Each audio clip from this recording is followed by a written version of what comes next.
Okay, thank you.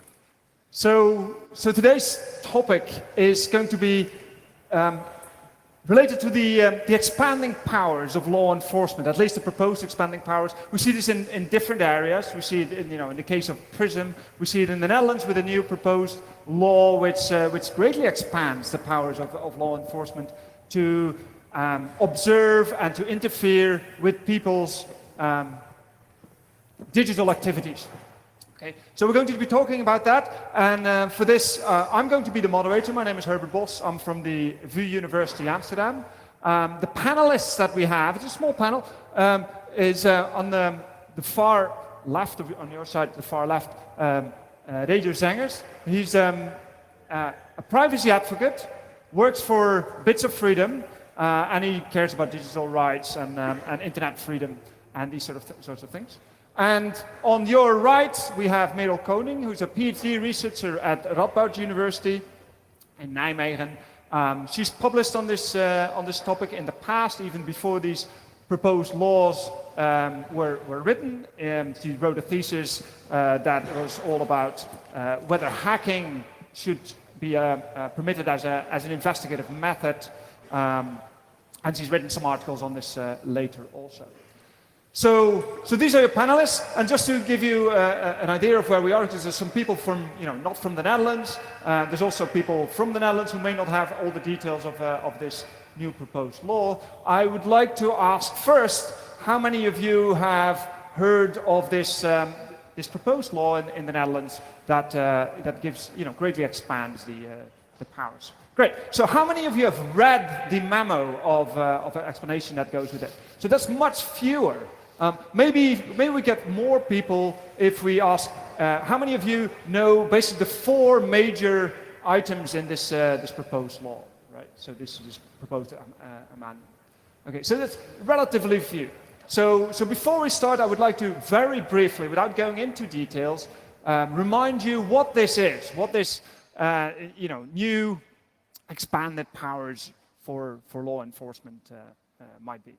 So the first is a very controversial one, perhaps even the most controversial one, and that is hacking. Hacking, by the government, by law enforcement, for instance, to observe or to install software bugs on someone's machine, or to remove material from someone's machine, or to install executables on someone's machine for, I don't know, investigative purposes, for instance. Okay, the crime is serious enough. This should be possible in the near future, according to this proposal. The second one is, making it impossible to access certain material that is available online. So making it impossible to access certain material can mean many things. It can just mean, that you take down a server. It could also mean that you physically interfere in someone's machine and remove that material. Even, you can actually do this remotely also. The third main item in this proposal is what is known as a decryption order. So a suspect in a serious crime, can be ordered to give up the decryption key of material that is encrypted on storage devices that he controls. Okay, and the last one is a law that makes it illegal, punishable to handle material that was obtained from, by breaking in somebody's machine, getting the material, publishing it online, doing some other things with it. That sort of that handling is punishable by law. So those are the four main items within these proposals.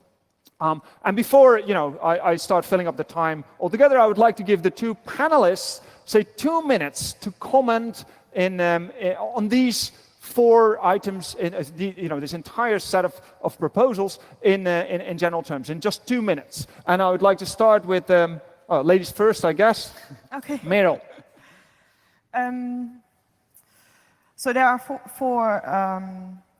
four topics, and I looked into hacking by the police, and I did some research on a case, the Bredelab botnet, and now there's the proposal, and especially the proposal for hacking by the police or remote access. I think the scope is too broad, and they sell the authority or the proposal as something for severe cases of cybercrime, but it goes for almost all types of crime in the Netherlands, and I think that's off limits. The interference with the privacy of the suspect cannot be proportionate under all circumstances. The other thing that I dislike about the proposal is the fact how they handle territoriality. This is a legal aspect. I'm a lawyer. And the way they deal with it is say, okay, this principle doesn't go very well online, so let's just not deal with it at all. And from a legal perspective, that's very dangerous. We might go into that later. But for certain cases of severe cybercrime, I think there should be some type of authority for the police to actually hack into people's computer. So I'm slight on the positive side of the idea, but the way it is laid down now in the proposal, I'm against it. Okay, 2 minutes. Thank you. Well, for me, I would say I agree with some of the critical points of Merel, but also you already mentioned, like in having the Dutch police hacking on computers in other countries. For me, that's really unacceptable, because this means that, for example, the Germans or the French in this room, they possibly have next year the Dutch police on their computers while they are in Germany working on something, but the Dutch police has the ability to hack on that computer. That works the other way around as well. So other governments, which maybe have different ethical values, for example, will do the same to us, which I think is a bad thing as well. Another thing would be is that definition for a computer is fairly broad, which means that if the government is talking about hacking computers, then everybody thinks of like a laptop or a PC. But the definition is very, very broad, which means a computer could also mean a hearing aid or a computer in a car. We are living in a digitizing world where everything is getting more and more connected. The Internet of Things everybody knows about. And the more we go in that direction, the more computers the police can hack into. Another thing is that I think that there is lacking a lot of oversight when the police would use these types of powers. The oversight that is proposed now is more or less the same as those for wiretapping in the Netherlands. And if I tell you that the Dutch are kings in wiretapping, they are doing more wiretapping than the United States, for example, then you can ask yourself questions about whether it's enough. I'm doing at Bits of Freedom a lot of FOIA requests and trying to get transparency on how the powers are used by the police, and it's very, very difficult to get details about it. So if you look at stealth SMS or IMSI catchers, we don't know how often the police is using those, and this will happen the same to the use of, for example, spyware. My 2 minutes are gone? Well, yes, long gone. Okay, so now we've basically set the scene to some extent. This entire hour is actually meant for discussion. So I would very much welcome people to come up to the microphone, give their points of view, but hold on. And you know, so maybe probe this a little bit. It would be very good if we hear some, you know, rabid proponents, people who are very in favor of this kind of measures. And just to start off, to warm up the audience, I would like to start with a question for Rejo. And the question is this, right? So this is a proposal that's been, you know, a couple of months in coming. and now we've seen it appear in May, right? So, and it has these far-reaching abilities, and it's very intrusive. You know, the measures are, you know, they're not mild, right? So, and still, the amount of commotion has been very modest, right? It's been quiet, fairly quiet in the papers. So, what has Bits of Freedom been doing? Good question. Well, we have been opposing this proposal, of course. So there was the proposal has been put into consultation, which means that anyone who is interested can put forward their objections. So we did write a lengthy description on, a lengthy explanation of our problems with this proposal. But we also try to explain this to normal people who are not legally very into this matter. So we wrote a lot of blogs, for example, explaining what is actually being said in this proposed law. And of course, there will be a lot more campaigning to come. Thank you. So, a question for Merel then. There are a number of issues with the proposal because it is really intrusive into the lives of ordinary citizens. And very few people would really like to have their computer hacked by governments or, you know, outsiders for that matter. The question is it necessary? Are there alternatives? So in the proposal, the minister writes that, you know, nowadays with advances in technology, criminals no longer access the internet necessarily from their homes, so it's very hard to monitor at a central access point of that criminal. Everything is encrypted, so, you know, even if you do intercept all the traffic, you know, you can't really decrypt it anymore. They don't store necessarily all the material at their home PCs anymore. They store it in the cloud. Is there an alternative to doing it this way? For many things that they want to accomplish with this new proposal, there are alternatives like wiretapping and other investigative methods. But from my point of view and what I've been reading about it and been hearing about it, there are certain types where it's very difficult to figure out who is responsible or how to stop certain types of, especially cyber crime. For example, botnets. You just mentioned that you were looking into a botnet with the university, and now a couple of months later, it's becoming harder to track that same botnet because the technological development is so fast. I think for those types of crime, certain extensive powers for law enforcement, or perhaps it shouldn't be law enforcement, but other organizations are wanted in society, or necessary in society at least. Okay, 1 second. So just to clarify this one comment, yeah, come up to the microphone if you have a question. To clarify the comment, so what my role as a university researcher is that we're somewhat on the receiving end of this kind of legislation. So we are busy, we have been busy for many months in tracking certain complicated, advanced botnets, peer-to-peer based botnets like the peer-to-peer based Zeus, and trying to take them down. Right. So what we found there is one thing that is somewhat worrying, is that we think by now we reached the point where these advanced botnets cannot be taken down with conventional means.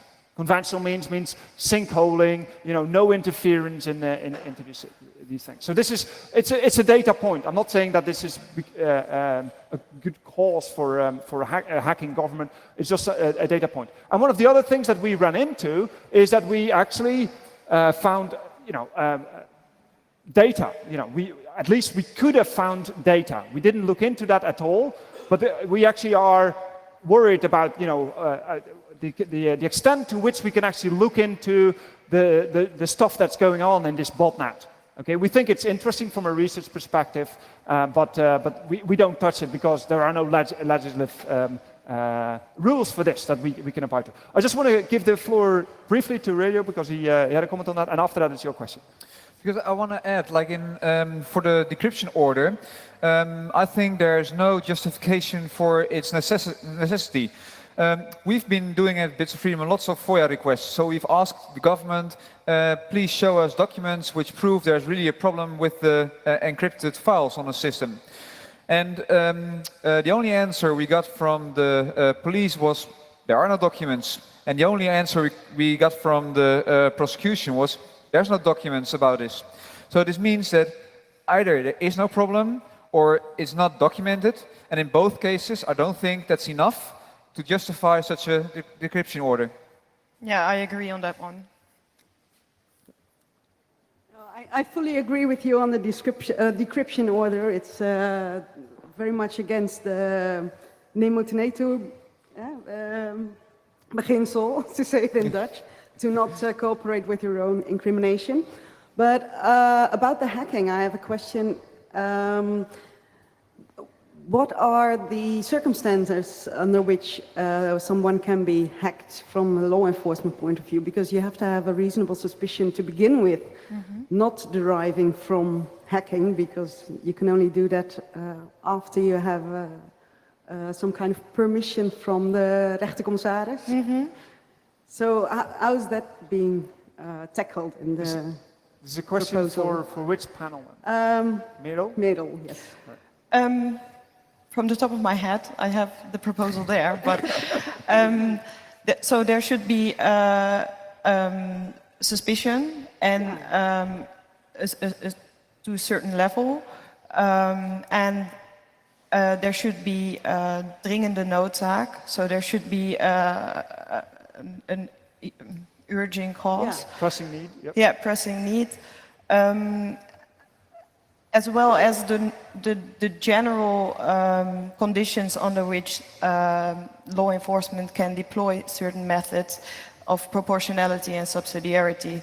So they shouldn't go further as they should have to go. And if there are less restrictive means to achieve the same goal and the same outcome, they should use that.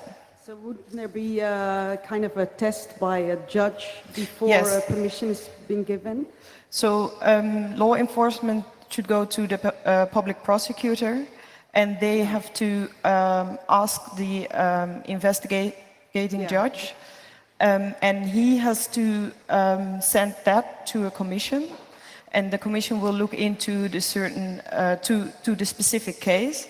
And the commission, as well as the public prosecutor, as well as the investigative judge, need to assess the proportionality and the subsidiarity and all the other tick boxes for so deploying after that, this method. when the court case is there, there's another judge, no?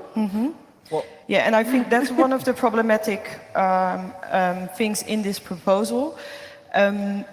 Eventually, the commission and the investigative judge is not giving insight in the methods of hacking. So it's just, we are going to hack this and this suspect for this and this reason, and we want to find, or we think we can find this and this.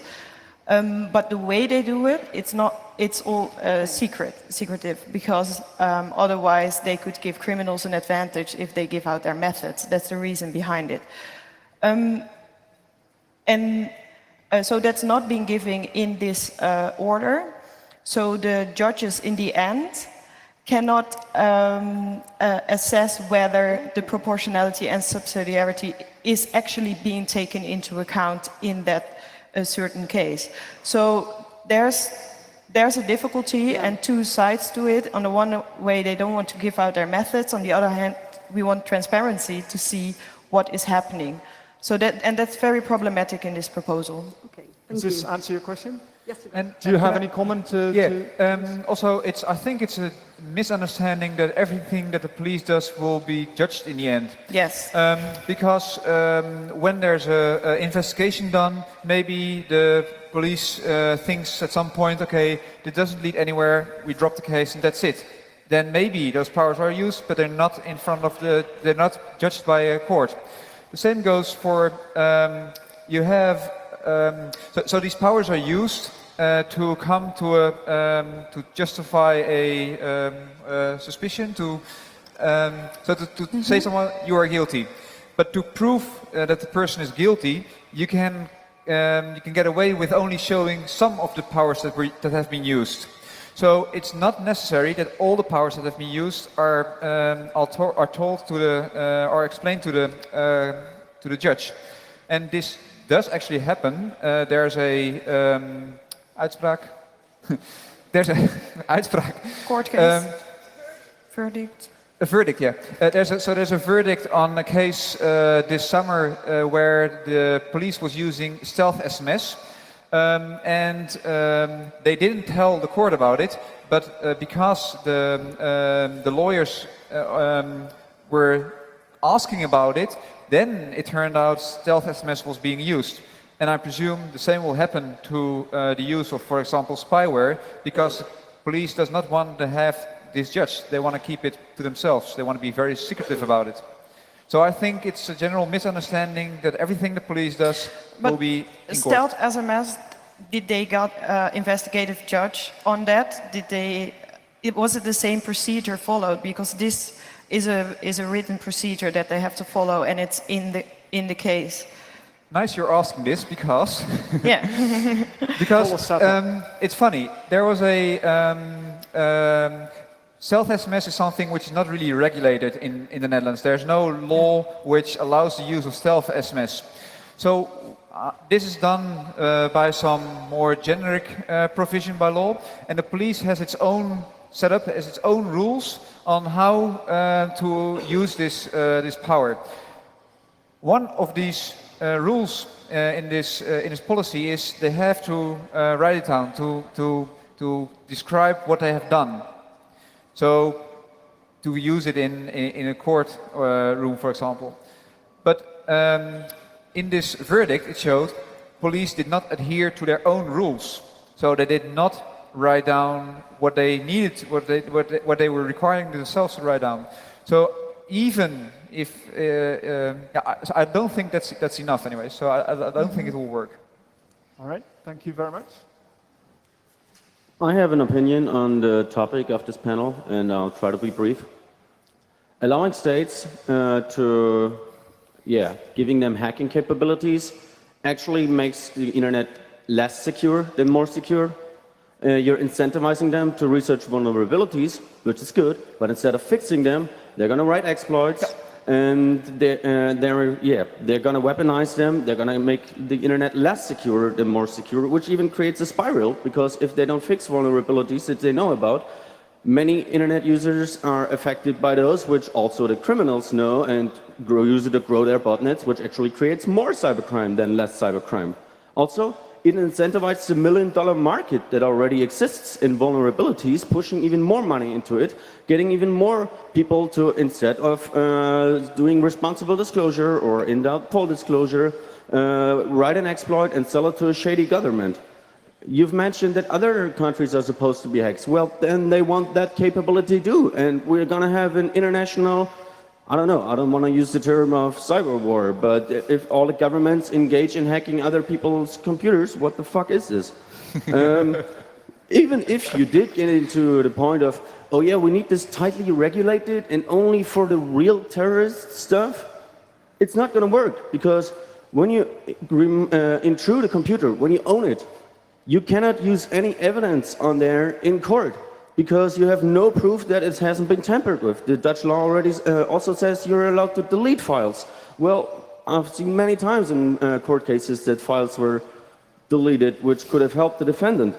Also, they are not controllable. We got a state Trojan in Germany, we dissected it, and we found out it did way more than legally allowed. And that will happen with every single one or state Trojan.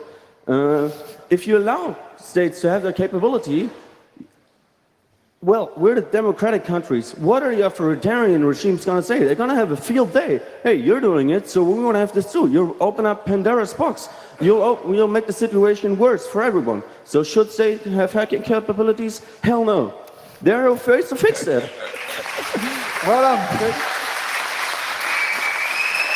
I want more. I want more. Okay, one more then.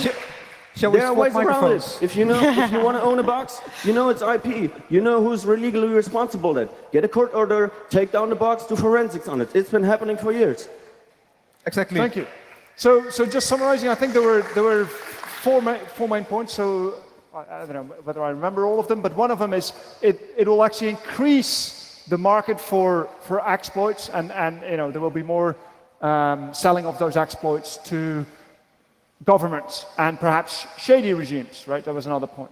Any comments on this, Merel? Because I think you were in favor of that anyway.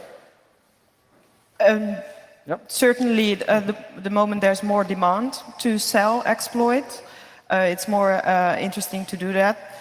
At this moment, there's already a huge demand by other cyber criminals and by secret services. So this market is already there. And yeah, well, that's it. It will be for some criminals or for some people who discover an exploit, it will be an incentive and try to sell them. And yeah, these different incentives and these different objectives to law enforcement, that's always going to be there.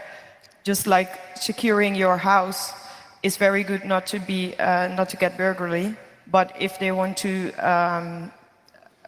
do an inside, or I don't know the English word, observe the house from the inside and they have a court order, it's harder to get in. So these two things are always there, and it's a valid point. So there's actually something that just occurred to me is this is all about, you know, trying to track a suspect and observe and you know, I don't know, for investigative purposes. Does it make any difference if it's about a botnet causing a lot of damage, financial damage, or I don't know, other sorts of damage? Would that be more permissible for Bits of Freedom, for instance, to try and take that down? Is that a different case, or is that the same case? No, I think it's the same case, because we're talking about a power which is uncontrollable. Just well explained. It is uncontrollable. So I don't think you need, whatever the reason, you would want to have a tool in the hands of the police which is uncontrollable. So no, I don't think that makes a difference. Very clear. Next question. I think we can all agree that this proposal is disproportionate, but I think it's also unnecessary, because you can already now know where traffic is coming from and where traffic is going to if you own the ISP or you give a court order to the ISP.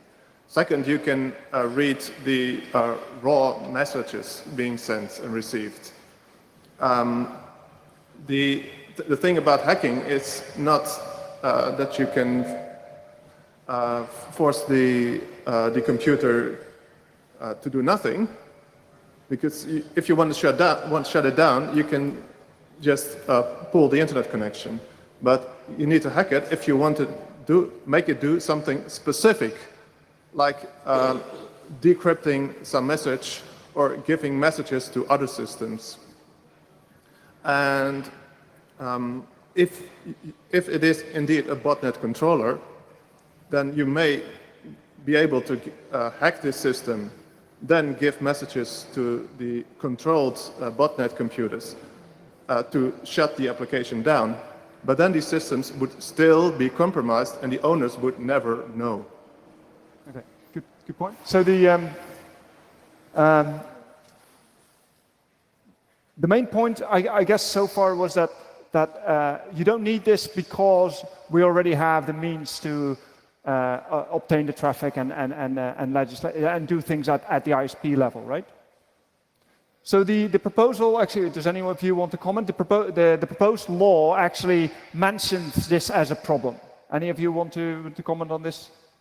Yeah, I'm a lawyer. I think you're the person that knows most about the technical specifics and whether or not, in that sense, it's necessary. So yeah. So the only thing I can say is that the proposal says this will no longer do, right? Because the attacker is no longer just connecting from a single place. He will take his laptop and move to, you know, some I don't know, camping ground in north of Holland, or some other open access where he can access his botnet or whatever he does and start his criminal activities from there. Not only that, even if we could intercept all of that, it will be heavily encrypted. We cannot access it. It will be stored in a cloud that we don't have the keys for. So hence, the proposal says we should be able to do this on the attacker's machine, because then we have access to the keys, we have access to wherever that attacker connects from.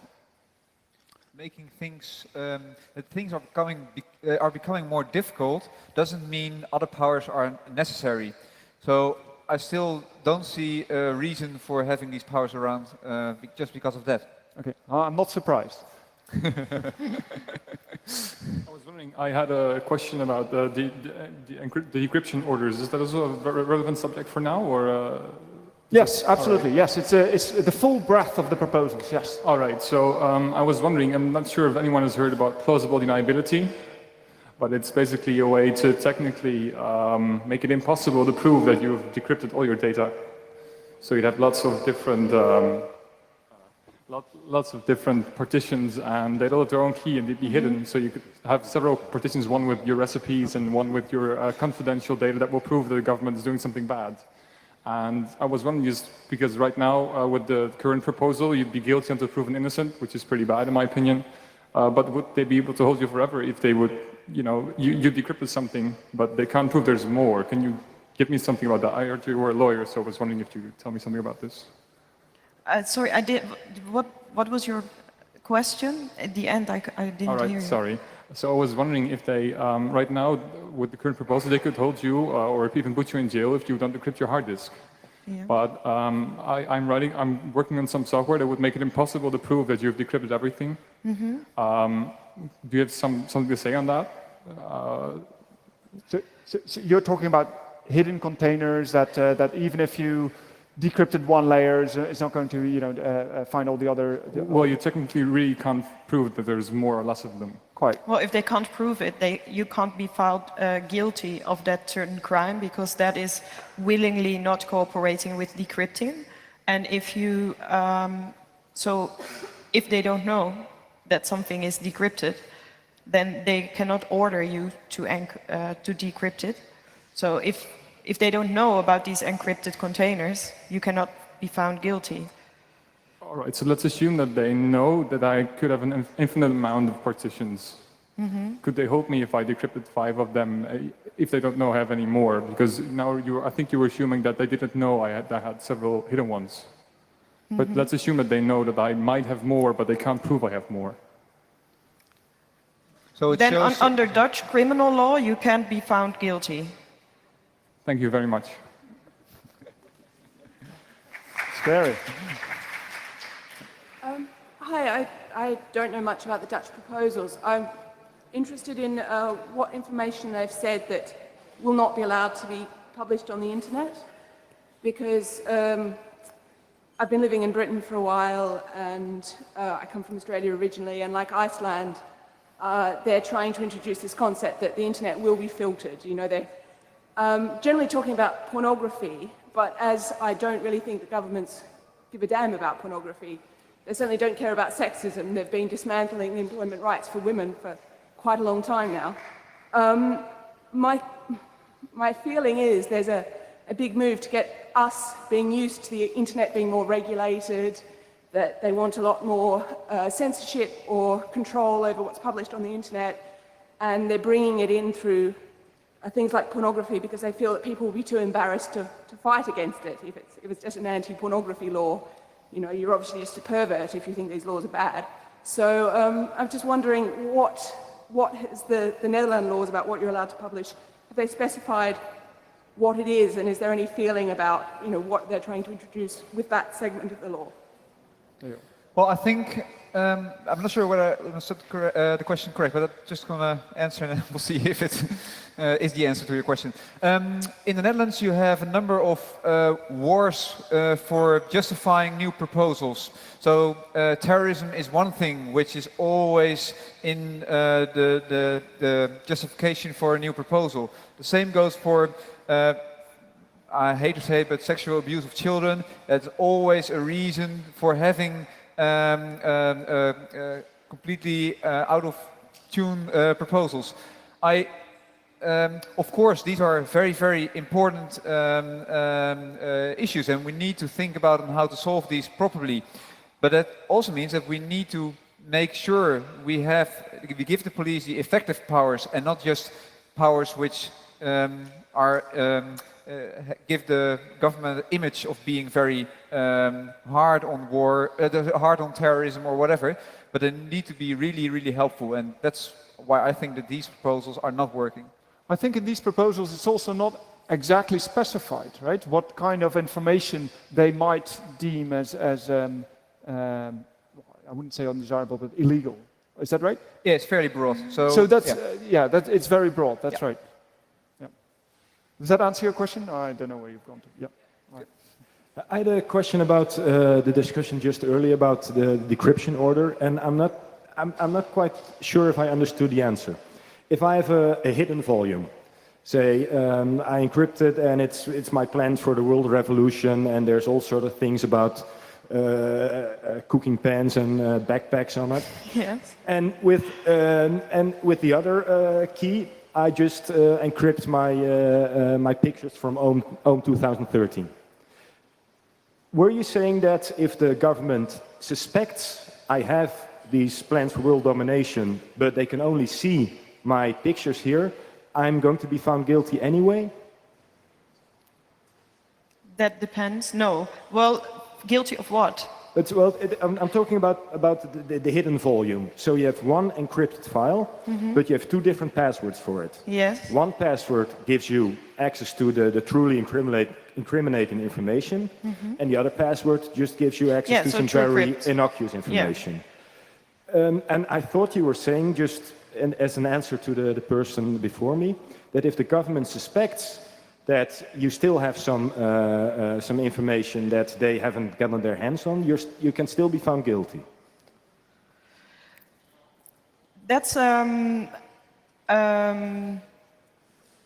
then you'd be getting turtles on turtles on turtles.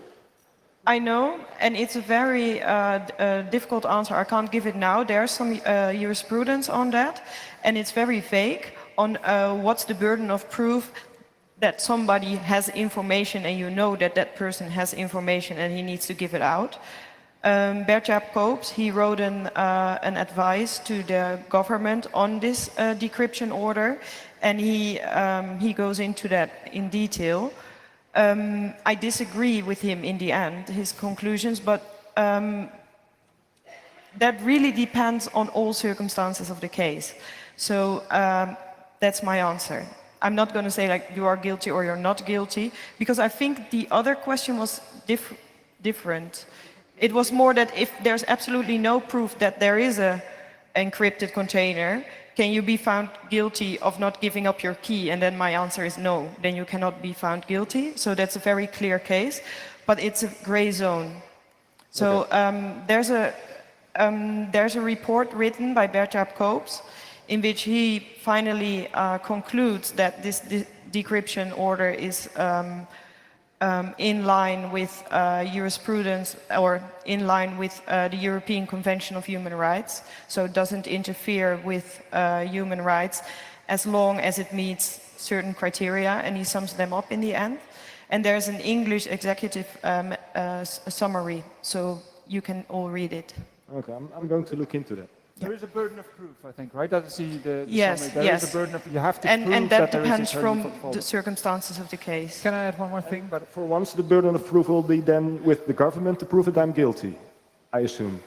Yes. Yeah, guilty of not giving up your, guilty of willingly not giving up your key. Can I add one more thing? Sure.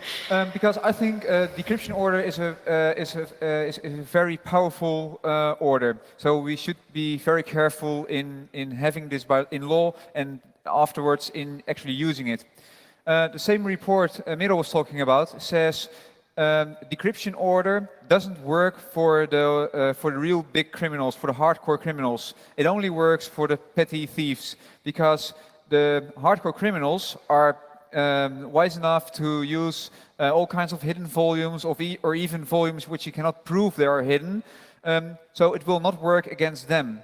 So you have a very, very powerful provision in law. You give the police very large powers, but academics say it will not work against the hardcore criminals. It will only work to petty thieves. So I think this is not a good idea as well.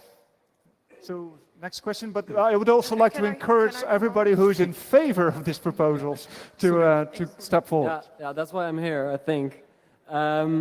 I have a question for Reo. You've made it clear that you're not in favor of the hacking proposal. You've made it clear that you're not in favor of the decryption proposal. And I'm going to play a devil's advocate here. I see it as the responsibility of the police to safeguard our privacy in the physical world and maybe also in the digital world.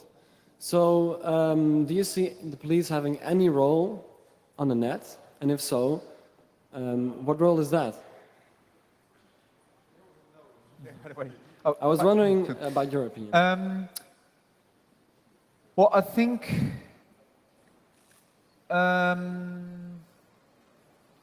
that's a tough question, by the way. I think the police, of course, has a responsibility in making sure the law is being obliged. But I think that again, it doesn't mean that you should give. I have to yell. That you should give the police any power just to do so. I still think you need to make a very. You need to think very well about what power do you give the police. What are the risks if you give this power to the police? And if those risks are too big, and especially if those risks are too big for what you're trying to solve, then you shouldn't do it. And one other thing, you said the privacy of people being protected by the police. I always very disappointed by the police in this regard. We've done research with Bits of Freedom last year, and it proves that the Dutch police doesn't really take into account your privacy. All the details they have in their computer systems are not really are not properly looked after. So they're not thrown away after a certain amount of time. There's no really checks on who is being able to access those data. So I'm really a bit skeptic about police and your privacy. Yeah, I was talking about safety, but maybe I mispronounced. But I think you're definitely right there. One more follow-up question. If you were to grant one power to the Dutch police, which one would it be? None. Okay, that's clear.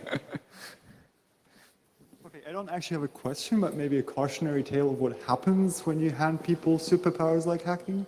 So I'm not familiar how many people in the room are familiar. So like in 2012, the German federal police got hacked by the so-called no-name crew. How many people in the room are familiar with that particular case and how that went down? So in 2012, the German federal police got hacked and the German customs. So they had a GPS tracking system called Patras. And there's some funny backstory to that particular incident. And it involves, okay, so anybody aware of that? I've heard of it. So what happened was that a father was somewhat concerned about the choice of partners of his daughters. And what he did, he was an officer of the German Federal Police. He had access to a Trojan that the German Federal Police had used in other cases. He installed that on his daughter's computer. And due to that, the friend of the daughter figured this out and used it as a back channel into daddy's computer and into the work network. And this is what can happen. This is the one documented case I know about, but I guess there's a couple of more.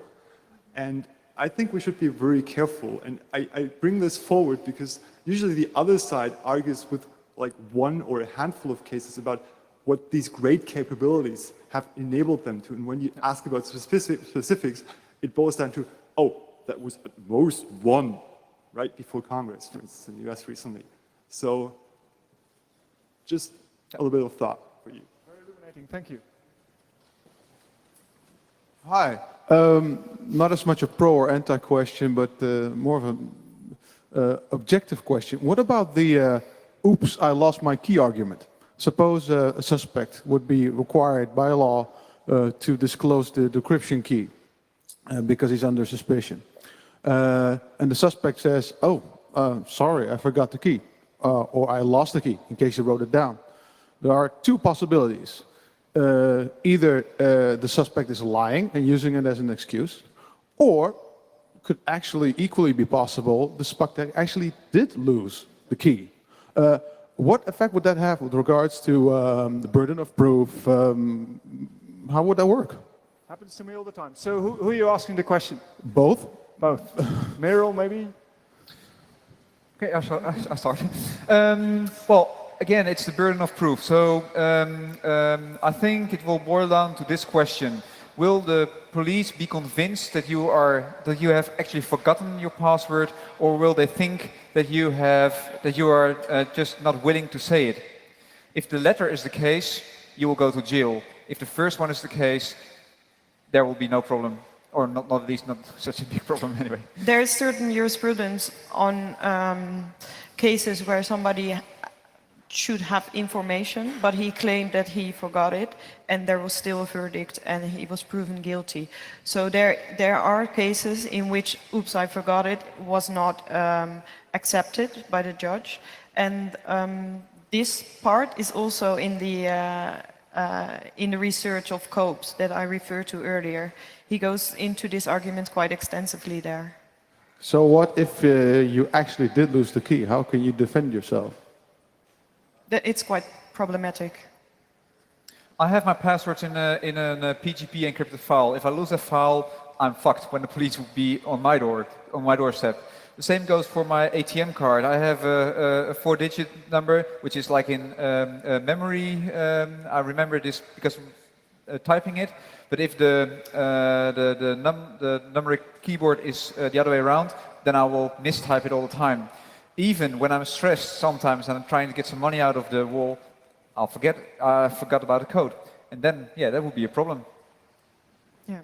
So there will be a lot of readers for Bertjard Koop's. Yeah, I want to make very more. Good. How much time do we? We have a little bit longer because the next speaker is delayed. So, do you want to comment now, or do you want to have the question? Let's have the question. Let's have the question. I have another last question, more than a remark. I am, among many other things, also a member of Chaos Computer Club. And it seems to be that the points I was making early on seems to be some kind of consensus inside of CCC. So we use our own events to organize and actively fight political choices which we think are wrong. Now, outside of this tent is a company which co-founder and director is actively, publicly advocating for cyber armies and actively attacking computer systems online. And if you disagree with that, you probably should tell them. So you probably should what? Tell them. Oh, tell them. Yeah. Okay. Thank you. A small follow-up question on the decryption order question. What if I steal your laptop? I install a decrypted partition on it, I give it back to you, and then I call the cops. That guy has child pornography on his computer, and you get a decryption order. But you never encrypted your disk. But will you be all on the circumstances of the case, to which extent there can be forensics on that a computer was actually stolen and this was put on by somebody else, etc. It's very delicate in that sense that it's not just the fact that the container is there and you don't know the key. Yeah. It's the whole case, and I'm absolutely not in favor of the decryption order. I'm against it. So it's a very valid point that you are making, and it can be a problem. Yeah. Okay. Thanks. Next question. Nobody has made a comment so far about handling stolen data. I just want to say that the Dutch tax service is doing this all the time. Thank you. About that decryption thing, one thing I've just realized is that you should, if this comes law, we should all check our computer for encrypted files that we may have lost our passwords for, because if you ever get arrested and there's some old file from years ago that you haven't got a clue what it was and what the password was, you're almost automatically guilty. Is this true? So I think, yeah, this is true, because I think this is also one reason. We had, before we had this, it was a remark that if you have spyware that needs to be, or remotely accessed computers by the police, you need to have vulnerabilities to enable the police to really get into the computer. So it lowers the security of our society. The same goes for the decryption order. If we all are taking a risk by having encrypted files on your computer where you've forgotten your the password for, then probably you will do less encryption. And I think so. This decryption order will only make us less safe than safer. Yeah. Thank you. Hi. A concern of mine concerning this is the sovereignty of this different states.